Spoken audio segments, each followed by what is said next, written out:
Les élections fédérales, dernière ligne droite. C'est tellement important d'aller voter, parce que c'est comme ça qu'on peut vraiment définir notre destin. Où en sommes-nous? Où allons-nous avec ces élections fédérales et que peut-on encore faire aujourd'hui? Nous allons en discuter. Je suis Samuel Bendahan. Je m'appelle Cédric Vermouth. Vous regardez Fil Rouge.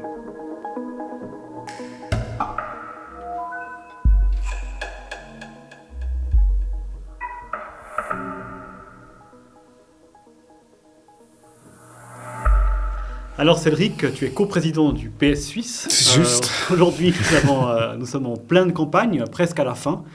Comment vis-tu cette campagne? Qu'est-ce que tu peux nous en dire au début? Alors moi, pour être tout à fait honnête, j'aime bien la campagne.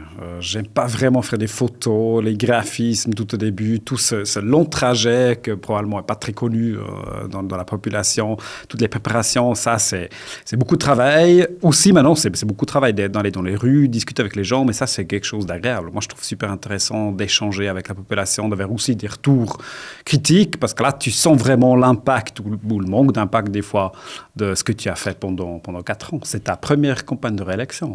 Non, en fait, c'est ma deuxième. C'est la deuxième. Ah ouais, mais c'est juste avant. Ouais, j'ai pas fait très long, donc c'est vraiment ma première législature complète. C'est différent. En fait, ouais, c'est hyper différent en fait. Je trouve que, et d'ailleurs, ça se voit aussi. Tu parles de cette campagne où les gens sont là et viennent. Peut-être quand on a eu le temps un petit peu de s'engager sur certains thèmes politiques, les gens osent plus venir nous parler qu'avant. Ouais, et moi, c'est vrai que j'ai vu une monstre différence par rapport à ça. Et ce que j'ai aussi vu comme différence, c'est comment l'ambiance elle a changé par rapport aux autres campagnes et c'est comment que j'ai vécues. Bah écoute, ce qui est fou, c'est à quel point en fait, quand les gens parlent de leurs problèmes, de leurs difficultés, ils font un peu plus le lien entre leurs problèmes et puis la politique, les décisions prises par les politiques. Alors parfois, ils n'ont pas trop confiance aux politiques, et c'est là que c'est dur de répondre. Je sais pas, toi tu leur réponds quoi quand ils disent, mais de toute façon, vous à Berne, vous êtes nuls, vous faites rien, et ça change rien à ma vie.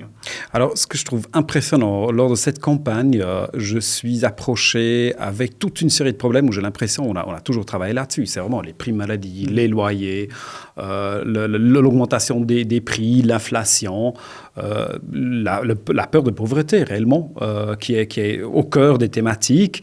Et il y a beaucoup de gens qui font pas le lien avec la politique du PS comme défenseurs de leurs intérêts à Berne. Et c'est ça que je trouve important d'expliquer, vraiment d'expliquer. Comment on arrive à expliquer ça? Parce que les gens, en fait, ils n'ont plus confiance dans les politiques en général. Et donc, à cause de ça, plus forcément confiance en nous, alors qu'on a toujours historiquement défendu ça. Alors, comment toi, tu leur expliques ça? Alors, moi, je pense que c'est au cœur de la campagne du PS Suisse, comme on essaie de faire de la politique avec toute cette campagne téléphonique aussi, qu'on cherche vraiment la discussion 1 à 1 avec les citoyens. Direct, on leur explique ce qu'on a fait pendant 4 ans, les initiatives populaires qu'on a lancées. Heureusement qu'on a une solution maintenant qu'on peut vraiment présenter sur les primes maladie, notre initiative de 10%, sur laquelle on votera en février. Il y a quelques cantons qui ont déjà introduit cette solution, je sais, comme le canton de Vaud. En tout cas, pour la majorité des cantons, où on peut clairement démontrer, on essaie de changer les choses.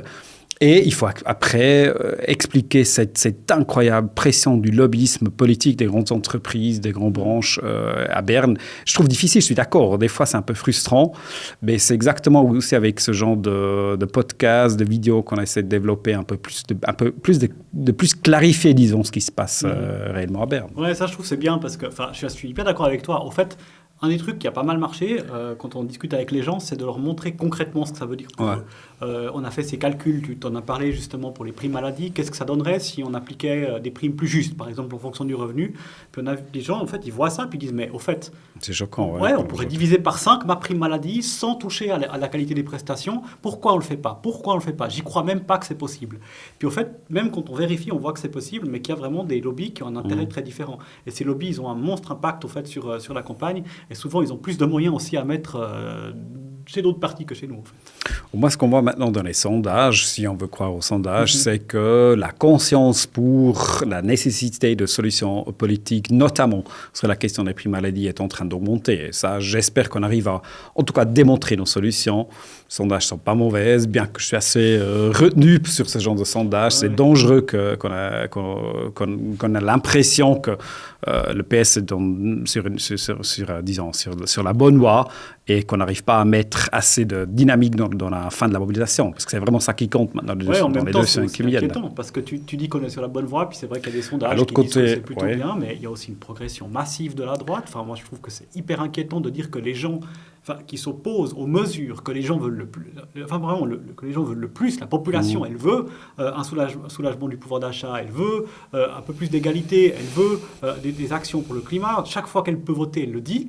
Et puis, au fait, après, dans les élections, progressent des partis qui en fait, font le contraire de ce que la population veut. C'est vraiment un paradoxe, en fait. En plus, pour la première fois, si on veut de nouveau croire au sondage, l'UDC risquerait d'être le deuxième parti en Suisse romande. C'est hallucinant. Si tu vois les problèmes, c'est vraiment le parti du capital à Berne qui défend à fond les intérêts des lobbies, mais ils arrivent de faire croire à la majorité, non pas la majorité, à une partie de la population qui défend leurs intérêts. C'est quand même choquant de voir ça arriver. Bon, nous on a vécu ça depuis 20 ans en Suisse alémanique. Malheureusement, ça risque d'arriver maintenant en Suisse romande. Oui, mais c'est très étonnant parce que cette idée de dire finalement celui qui me défend moi, c'est au fait celui qui, dans les faits, prend mes ressources, mes moyens et fait le contraire de ce que je pense. Ça, c'est peut-être quelque chose qui a été amené par cette nouvelle culture de la post-vérité, c'est-à-dire le fait que ce qui est vrai a de moins en moins d'importance en politique. C'est plus dur de passer des messages vrais, c'est plus dur d'être vérifié si on dit les choses sur les réseaux sociaux. Et je pense que ça a permis ces 20 dernières années à l'UDC de construire un discours qui dit c'est pas les riches qui accumulent des richesses et le pouvoir qui font que c'est difficile pour les autres, mais c'est ceux et celles qui ont rien, qui souffrent, qui au fait sont la cause de la souffrance des autres un peu.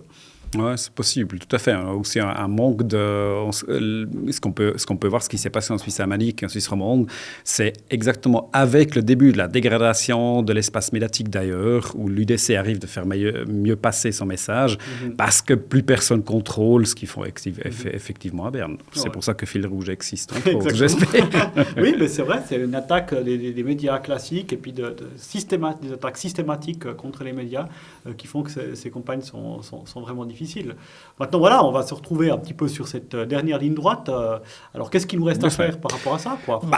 Les dernières 2 semaines d'une campagne électorale, c'est en tout cas c'est tout simple. C'est vraiment de mobiliser tous les gens qui pourraient s'imaginer d'aller voter PS, de mobiliser sa propre famille, ses collègues à la place de travail, ses amis, etc. Ça, c'est la meilleure chose à faire.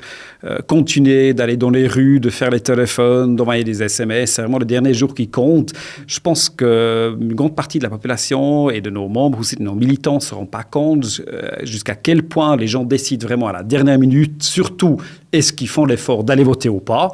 C'est pas si difficile et ça va se décider maintenant dans les deux semaines qui viennent. Est-ce qu'on arrive de faire mobiliser une vague rouge, disons, pour contrer ce danger de la droite et de l'augmentation de l'UDC? Tu as hyper raison, à part ça, sur un point. C'est qu'au fait, bien sûr, il y a des gens qui ont déjà voté, beaucoup, parce que c'est les votes par correspondance. On dit la moitié. Mais ceux qui ont déjà... Ouais, la moitié, alors ben voilà.